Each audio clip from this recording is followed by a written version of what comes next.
Polresika membeberkan peran tersangka SG, 44 tahun, dan 57 tahun, dalam kasus dugaan pembunuhan siswi SMP MBCOH, STN, 14 tahun.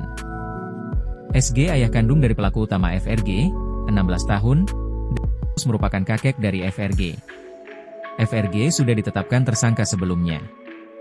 Dengan demikian sudah 3 tersangka dalam kasus kematian tidak wajar itu. Sebelumnya, penyidik Polresika menetapkan 2 orang tersangka baru berinisial dan SG dalam pengembangan kasus dugaan persetubuhan terhadap anak dan penganiayaan yang mengakibatkan kematian.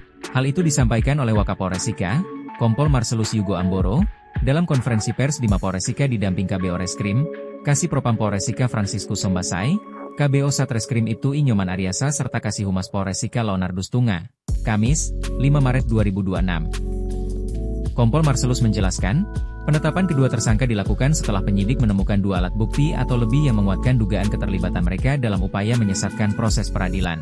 Kasus ini sebelumnya disidik dengan sangkaan pasal 473 ayat 2, huruf B Undang-Undang Nomor 1 Tahun 2023 tentang Kitab Undang-Undang Hukum Pidana serta pasal 80 ayat 3, Undang-Undang Nomor 35 Tahun 2014 tentang Perlindungan Anak, terkait dugaan persetubuhan terhadap anak dan penganiayaan yang berujung pada kematian korban.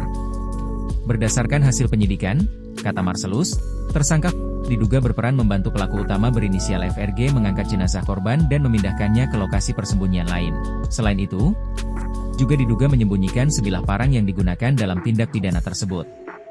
Sementara itu, tersangka SG diduga menggerakkan pelaku lain untuk menyembunyikan gitar milik korban. SG juga diduga memerintahkan dan FRG untuk memindahkan jenazah korban ke lokasi yang lebih jauh guna menyembunyikan peristiwa tersebut. Kedua tersangka diamankan oleh tim Buser Polresika di sekitar wilayah Nebe dan Maumere pada Rabu, 4 Maret 2026, sekitar pukul 4 WITA.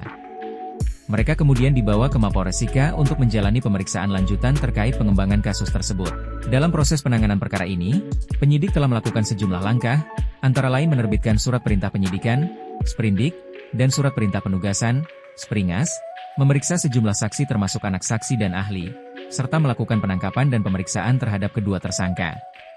Selain itu, penyidik juga telah mengamankan barang bukti berupa sebilah parang yang diduga digunakan dalam tindak pidana tersebut. Saat ini penyidik masih terus melakukan pendalaman guna mengungkap secara menyeluruh rangkaian peristiwa dalam kasus tersebut.